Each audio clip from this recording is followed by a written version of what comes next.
our job is not to be as productive as possible in terms of the number of jobs. Our job is to provide as much value as possible so that we can create more space for creative work, for really having the tough conversations around how are we going to solve this tricky marketing problem.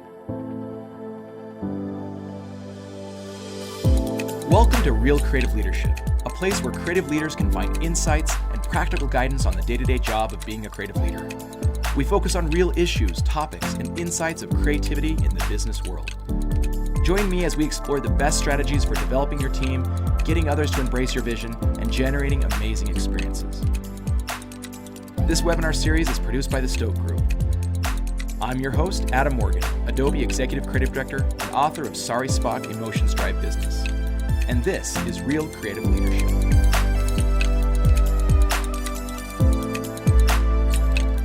All right, thanks everyone. Welcome back to Real Creative Leadership. I'm your host, Adam Morgan, and I'm excited to have a guest with me today.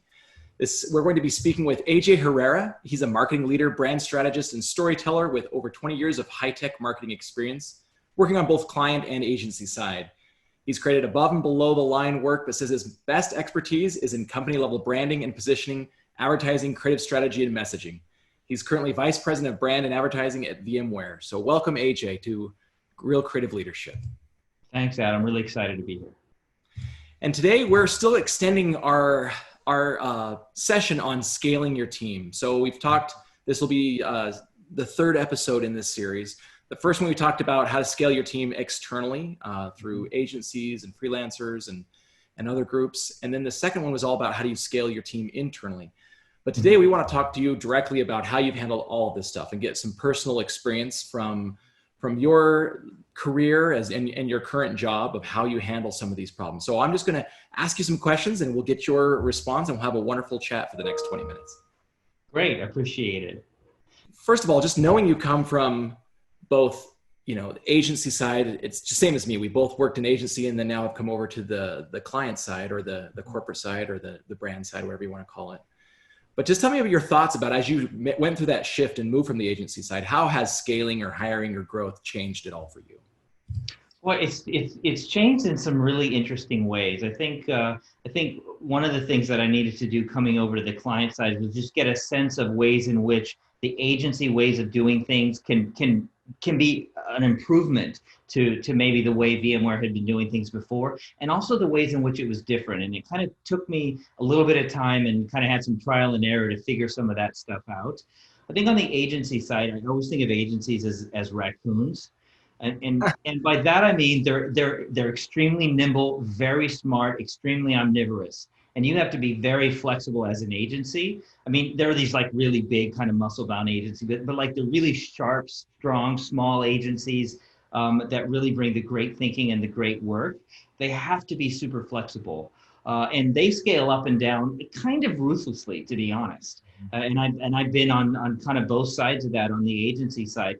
Corporate side, you don't really do that, right? You pick a team and you stay with that team, and that team, you got to grow and nurture that team, hopefully over 5 to 7 years and more, right? We have folks on our team, like I've been at VMware for 6 years, and I have a bunch of folks in my team that have been there a lot longer than that. So the way you think about your people and how you nurture them over their career is different. So the way you scale is less about hiring and firing and I need an HTML5 person. So sorry, Julie, it's great that you know Internet Explorer 3, but we don't need that anymore. It's not like that. You really have to kind of embrace a long-term journey for your people. So I think that's one of the big differences.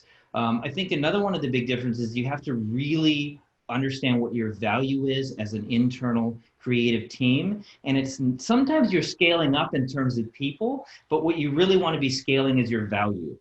You've got to be scaling your value up, even if your headcount is flat or if your headcount and budget are declining, right? You have to be scaling your value. And that means understanding what are you saying yes to, and for the stuff that you're saying no to, how do you say no in a way that's basically a yes, right? It's like, yes, you can do that. Here's what that will cost.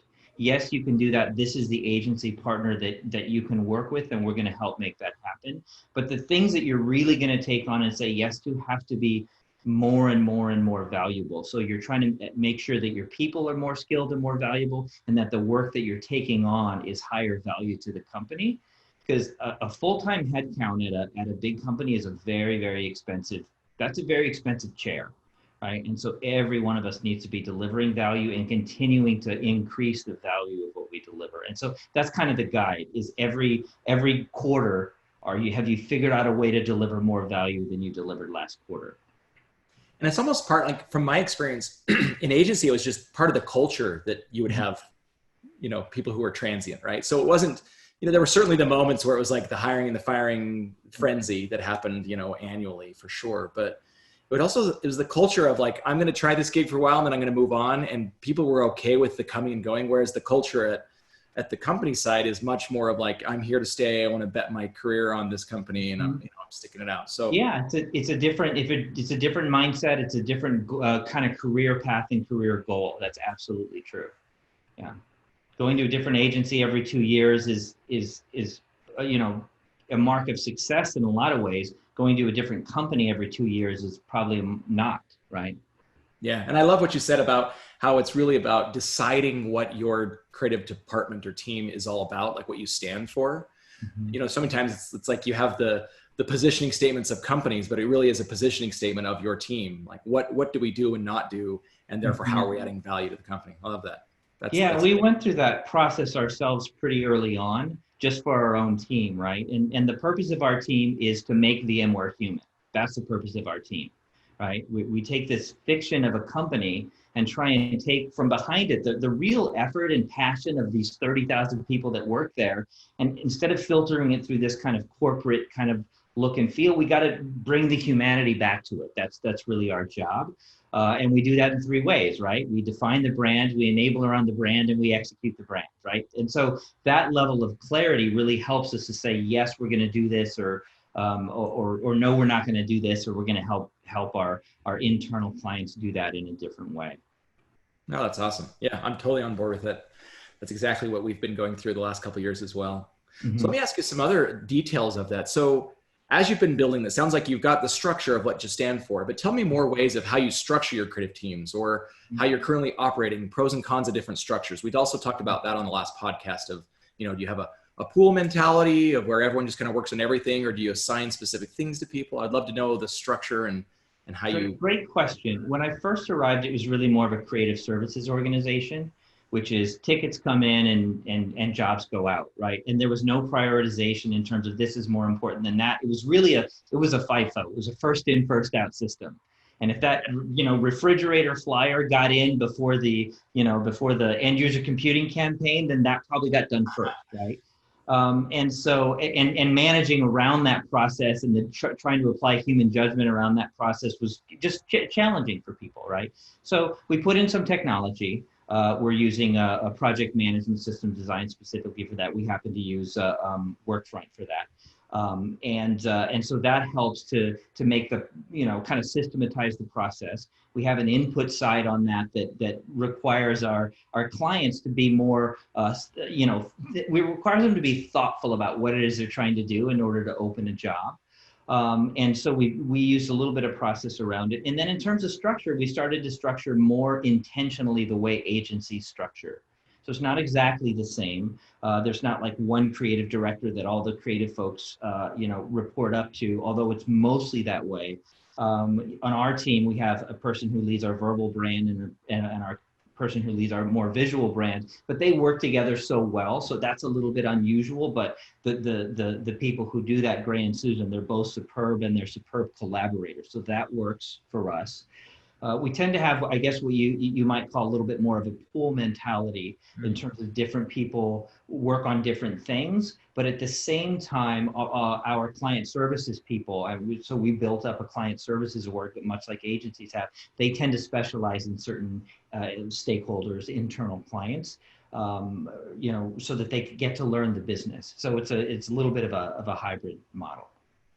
We have a similar model, except we also have the creatives have a primary source so that they feel like they have the relationship as well, the writers and designers, as well as the client service. So a similar model, but just we extend it a little bit further so everyone has that.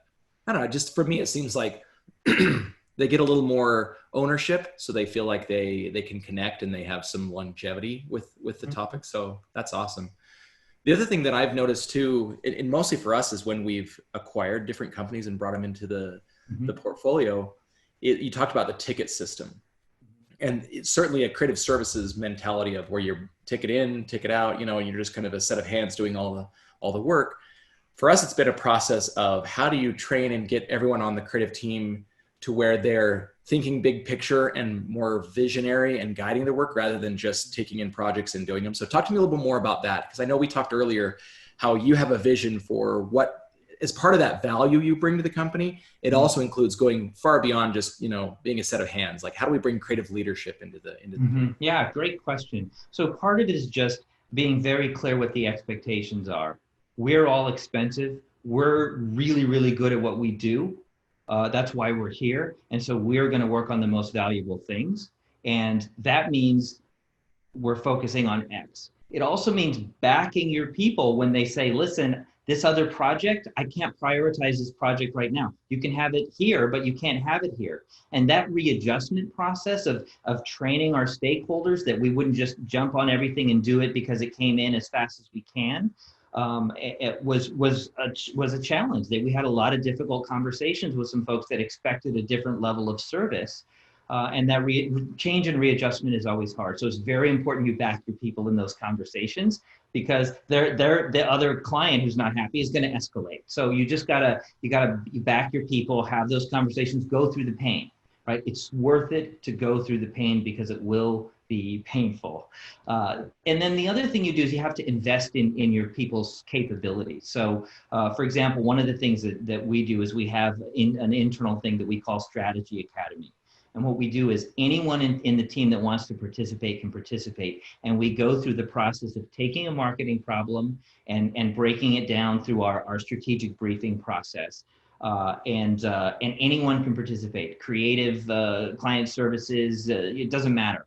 And it's something like 3/4 of the team participates in most of the meetings just because it's so much fun and because it helps you see, like if you're a designer, getting more connected to the why of what you're doing is really interesting. If you're a client services person and you spend most of your time setting expectations and schedules and things like that, being able to pitch in on creative ideas and solving the problem is really fun.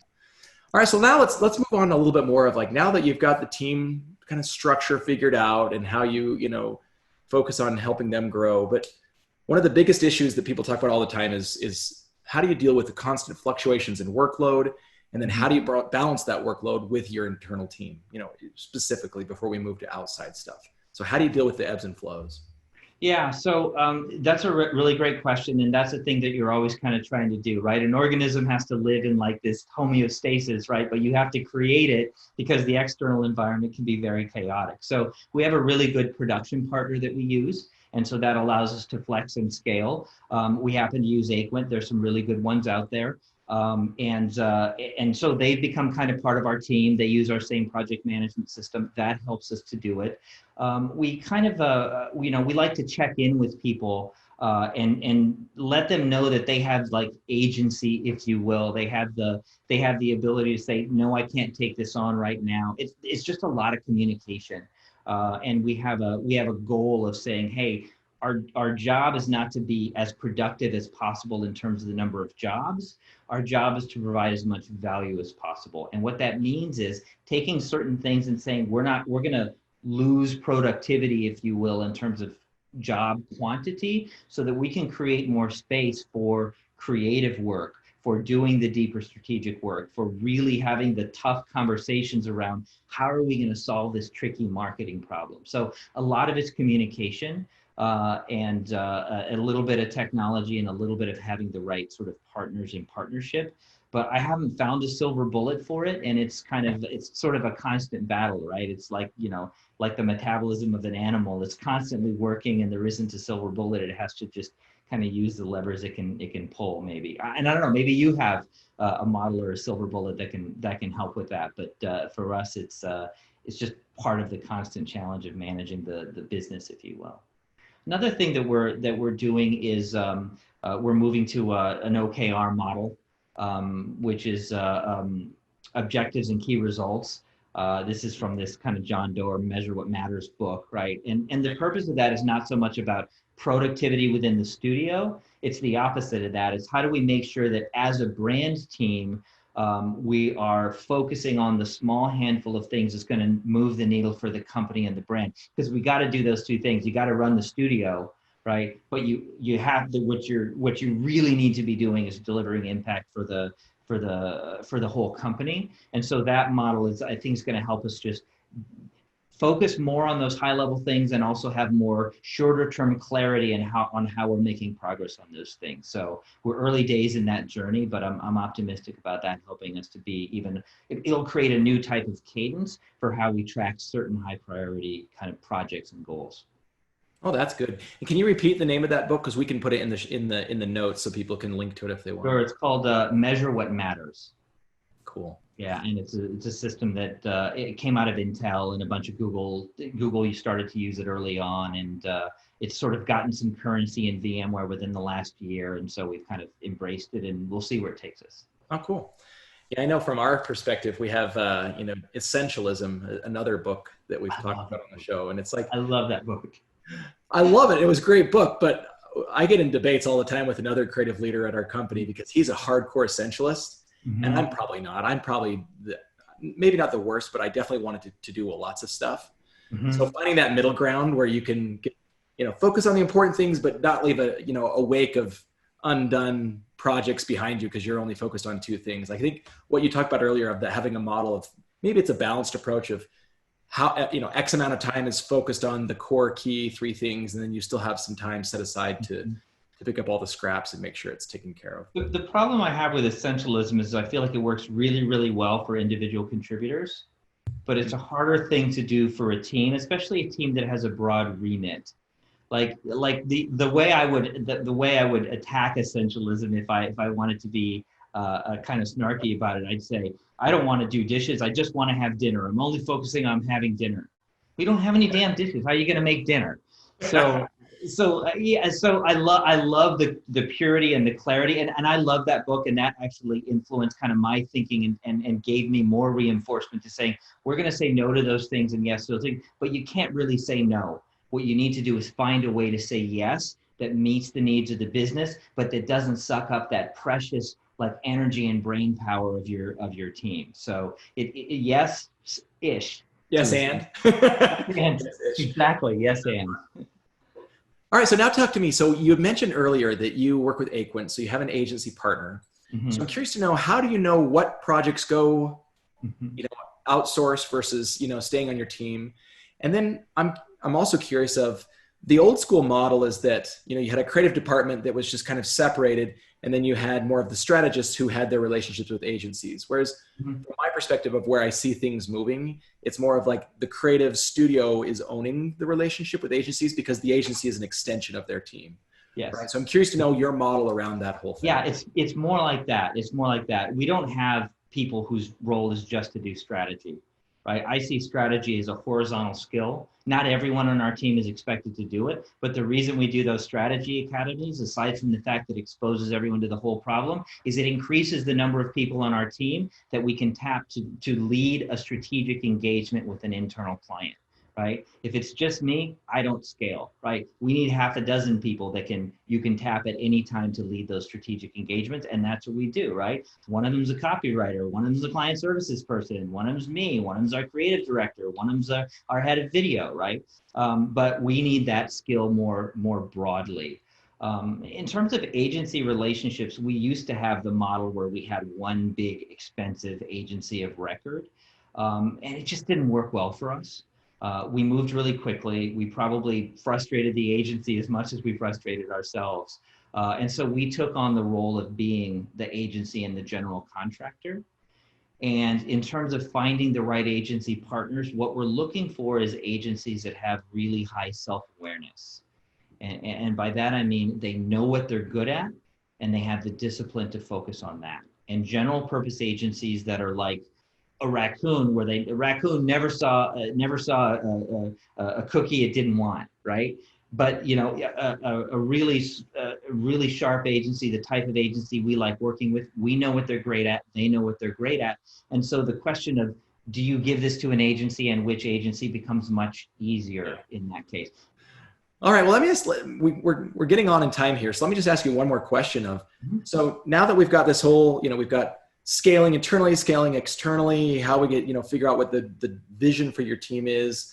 Now, how do you balance getting work done versus the team skills that you need to grow? So you talked about your internal program of teaching everyone strategy. So there's this balance of, I've really got to build up the skills internally, but I also sometimes have a lot of crap that has to go out the door really fast. So do I just, quickly scale externally, or how do you balance that whole load of where you want to put in the time in the right places versus getting everything done? I think the key to that, I think you have to work backwards from the end goal. And the key to that is knowing this is the type of work that we need to be doing and the capabilities we need to be building in the core team. So for example, one of the things that we're making big investment in is creating like live or simu-live highly produced events that look and feel more like television. So we're making new investments in our studios. The hiring that we've done on the video team is supportive of that goal. So that's the thing that we know that we need to do. And that means that you can be more confident about the stuff that you don't do, or the stuff that you shed to production agencies or whatever. So that's number one. And number two, because of what we talked about in the beginning, where you're not going to be swapping out your team and hiring and firing the way agencies do, it's really important that you believe in your people. It's really important that you say, you know what, they don't have these skills today. And that's a scary place to be as like a team leader that says, we need to be able to do X and we don't have those skills. And maybe you don't have headcount right now. What do? You really have to make sure that you're hiring people that are really great, like design and creative and writing minds, and have the faith that they can learn these new skills, and then make the investment for them to get there, and back them as they go through the process of learning and figuring it out. It might take a month, it might take 3 months, it might take 6 months. But if you know that that's where you need to go, and you have this model of we have long-term people, then you have to believe in them, and you have to make the investment to get there, because there isn't a shortcut to getting skills, particularly if they're strategic skills. If they're the strategic skills you know that you need to have, don't hire that out. Or if you bring in an external expert, have your team working side by side with them and transfer those skills to your internal team. Oh, I love it. My vision of a good creative leader is that you start out with those base skills of like, am I a writer or a designer? But you've got to move well beyond that. In fact, we're dealing with an interesting proposition here at Adobe. One of our HR partners that says, well, why can't we just take a great leader over here and move them over into another zone? We maybe go like overseas to a EMEA or APAC or something like that, and just run a team for a while. And I think on the creative side, we're very hesitant. We're like, no, we're all specialists. We're all like designers, and we can't do all that other stuff. But the reality is, when you become a creative leader, like you in your position, you have to balance all of it anyhow. So trying some of those things, really stepping up as a creative to move beyond just writing or designing, but understanding strategy. We call it talking khaki. Can you talk khaki? Can you learn to look for vision? Can you figure out all those things and just be, versatile in all of it? I think that's phenomenal. That's great. Well, we've all been given a demonstration of our ability to grow and do new things and be resilient over the last 3 months. So I think we're probably, now that we're all outside of our comfort zone, we're probably going to be a little bit more comfortable staying there a little longer than maybe we would have otherwise. Yeah, that's fair. Well, this has been great. Thank you, AJ. This has been a wonderful conversation. I'm sure, listeners from the agency side or the brand side will get some good insights into how, our teams are balancing and scaling and trying to get more done with fewer resources. So that's been fantastic. And I love that we both have a good library behind us so we can see all the books as we do this little podcast. Mine's a little smaller than yours. A lot of mine are electronic. Mine's just a green screen, so we're good. Thank you. It's all good. But anyhow, thank you so much for being with us and giving us your insight. We really appreciate it. I've really enjoyed it, and I think to the extent that our agency partners can understand a little bit more about some of the stuff that we're dealing with and how we think about things, I think it allows us to be better partners together. So thanks for the opportunity to share some of this. Oh, you bet.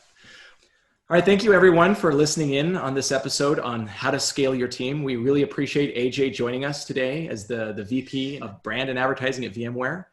We're super grateful for the insights into how you manage teams and how you scale and how you make sure there's both brand purpose for your team and also, value for the company. So thank you so much for joining us. We appreciate it. And join us on realcreativeleadership.com for the next episode. We'll be continuing down this trek of figuring out all the topics that creative leaders need to have and understand as we move forward in the new reality. So thanks for joining us, and we'll see you next time.